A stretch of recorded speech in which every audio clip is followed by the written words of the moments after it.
আচ্ছা, দেরি করেন। আপনার 11টা সেল হয়েছে কখন? কখন দিয়েছে? এগারোটা এখন সেল সেল আজকে তো 11টা সেল করছেন আপনি। না না, আমি না ভাই। তো কে? এইটা ওই যে জনি, নাকি নজরুল ইসলাম জনি মনে হয়। না, আমি আপনার এখানে মেসেজ কেন? ওইটা ভাই কিসের মেসেজ যেটা আগের, ও এটা এই সেন্ড এই করবেন কি? ও আচ্ছা আচ্ছা, এইগুলোতে আগে ক্লিক করতে হয় বুঝছেন, ওই ক্লিক করে দেখে নিতে হয় যে কোন কোন প্রোডাক্টের সেল গুলো হয়েছে। আগের সেলের নোটিফিকেশন তাহলে এগুলো 21 দিন আগে। ঠিক আছে। আচ্ছা, আমাদের উইথড্র করার জন্য এখান থেকে নামের এখান থেকে ডাব্লু প্লাস ওয়ালেটে ক্লিক করতে হবে। ডাব্লু প্লাস ওয়ালেটে ক্লিক করার পর $156 আপনার উইথড্র করতে পারবেন এখন। এখন এখান থেকে এসে ক্লিক করতে হবে উইথড্রতে। উইথড্রতে ক্লিক করার পর এখানে অ্যাড অ্যাকাউন্টে ক্লিক করতে হবে।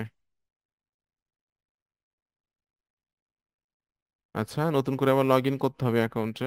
অ্যাড অ্যাকাউন্টে ক্লিক করে।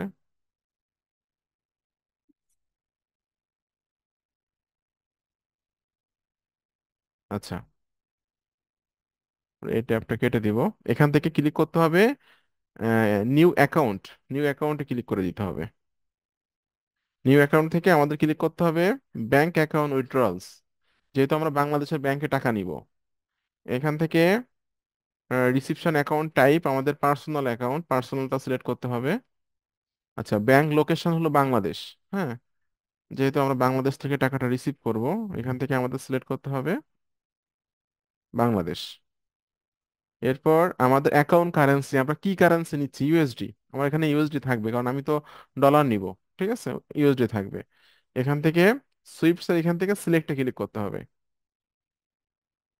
সিলেক্টে ক্লিক করে আপনার ফার্স্ট নেম লাস্ট নেম, এই জন্য বলছিলাম ব্যাংক স্টেটমেন্টের কথা। আমি জানি না কিন্তু আপনার ব্যাংক স্টেটমেন্টে কি নাম আছে। হুবহু এখানে কিন্তু ভাই এটাই সবই, এখানে কিন্তু সবই বড় হাতের অক্ষর হবে। এই ব্যাংক স্টেটমেন্টে বা ব্যাংকে কখনো ছোট হাতের অক্ষর হয় না। আচ্ছা। আপনার নামগুলো সব বড় হাতের লেখেন। প্রথম যে আচ্ছা, নামটা দিয়েছেন দিলরুবা, দিলরুবা নামটা বড় হাতে দেন। এরপর খন্দকার নামটা ছোট ওই লাস্ট নেমে দেন। ফার্স্ট নেমে দেন দিলরুবা, লাস্ট নেমে দেন হলো খন্দকার।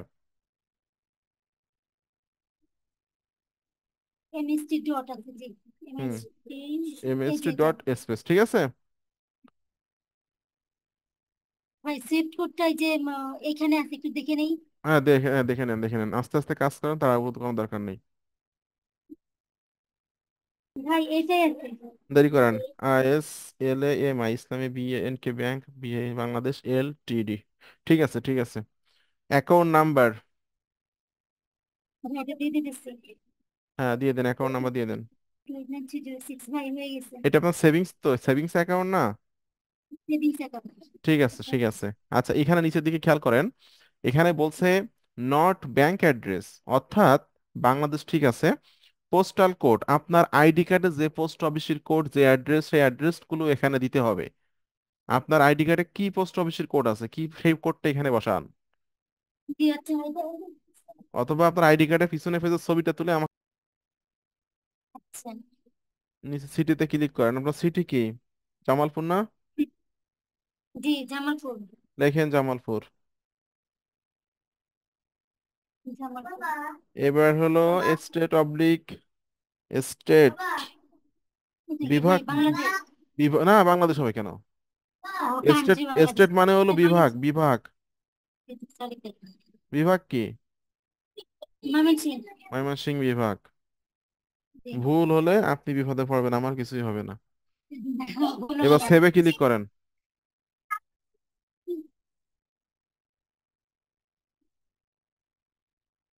সেভ। আচ্ছা, আপনি মাউস ধরেন না আর।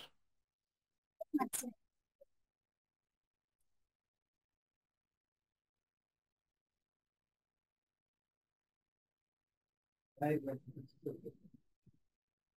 আচ্ছা, এই আমাদের ব্যাংক সেট আপ হয়ে গেল। এরপর আমাদেরকে আবার ক্লিক করতে হবে ডাব্লু প্লাস ওয়ালেটে। এখান থেকে উইথড্রতে ক্লিক করতে হবে। উইথড্রতে ক্লিক করে এই যে ব্যাংক চলে আসছে অটোমেটিক, আমরা $156 উইথড্র করব।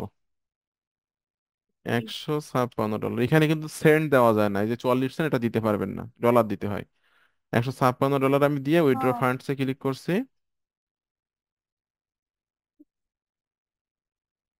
আমি কন্টিনিউ কনফার্মে ক্লিক করব। আচ্ছা, এরা বলছে 1 থেকে 3 দিন, কিন্তু সময় লাগবে, মেবি 10 দিন মতো সময় লাগবে। ঠিক আছে, আমরা তো বাংলাদেশ থেকে রিসিভ করবো টাকাটা, 10 দিন মতো সময় লাগবে। সব ইনফরমেশন সঠিক থাকলে, bank account sweep code towed সঠিক থাকলে টাকা ব্যাংকে চলে আসবে, কোনো সমস্যা নাই। এর পরবর্তীতে আপনার উইথড্র করার জন্য আর আমাকে লাগবে না। ঠিক আছে, এর পরবর্তীতে আপনি উইথড্র করার সময় ডাইরেক্ট আপনি ডাব্লিউ প্লাস ওয়ালেটে যে উইথড্রোতে ক্লিক করে ডলার ডলার বসায় দিয়ে কন্টিনিউতে ক্লিক করলে ব্যাংকে টাকা ঢুকে যাবে। ঠিক আছে। ও, আচ্ছা, আচ্ছা। এখন আর কিছু, এই দেখেন টাকা অলরেডি কেটে নিচ্ছে এখান থেকে। এখন এরা রিকোয়েস্ট করছি আমরা ডলারটা ব্যাংকে ঢোকার জন্য। ঠিক আছে, এটা ব্যাংকে ঢুকে গেলে এখানে লেখা আসবে কমপ্লিট। ঠিক আছে, কমপ্লিট লেখা আসবে। আর ব্যাংকে টাকা জি। ঢুকলে ব্যাংক থেকে হয়তো সমস্যা করতে পারে। সমস্যাগুলো কেমন, ওরা তো অত বেশি আসলে অনলাইন টনলাইন সম্পর্কে ভালো বোঝে না। মনে করেন বলতে পারে যে আপনি এই ডলার ডলার আপনার নামে কেন আসলো, আপনি কি কাজ করেন, অবৈধ কোনো টাকা কিনা বা কোনো ব্ল্যাক মানি কিনা। ঠিক আছে, তখন তাদেরকে বুঝাইতে হবে যে আমি অনলাইনে কাজ করি, জি। সফটওয়্যার বিক্রি করি, অ্যাফিলিয়েট মার্কেটিং করে, অরিয়েল প্লাস নামে একটা কোম্পানির সফটওয়্যার নিয়ে আমি মার্কেটিং করে করে বিক্রি করি। তো এর এর আমি যে বিক্রি করি, এর ইমেইল গুলো আমার কাছে আছে, যখন আমার সেলস হয় আমার ইমেইল গুলো আসে, ওই সেই টাকাটাই আমার ব্যাংকে ঢুকছে। প্রথমবার হয়তো হোল্ড করে রাখতে পারে টাকা, কিন্তু ওদের সাথে ওদেরকে বোঝাইলে ওরা বুঝবে জিনিসটা। তো ওরা যে তথ্য চাইবে, ব্যাংক থেকে যে তথ্য চাইবে, ওই তথ্য আপনি দিতে দিতে পারবেন না। ওই তথ্যগুলো এই কোম্পানি দেয় না। ঠিক আছে, আচ্ছা। জাস্ট মেইলগুলো দেখালেই হবে যে আমি অনলাইনে কাজ করি, ইন্টারনেট মার্কেটিং করি, করে আমি অরিয়ার প্লাস নামে একটা কোম্পানির প্রোডাক্টগুলো মার্কেটিং করে সেল করি। আমার সেল হলে যে কমিশনটা জমা হয়, এই কমিশনের টাকাটাই আমি উইথড্র দিয়েছি আপনাদের ব্যাংকে।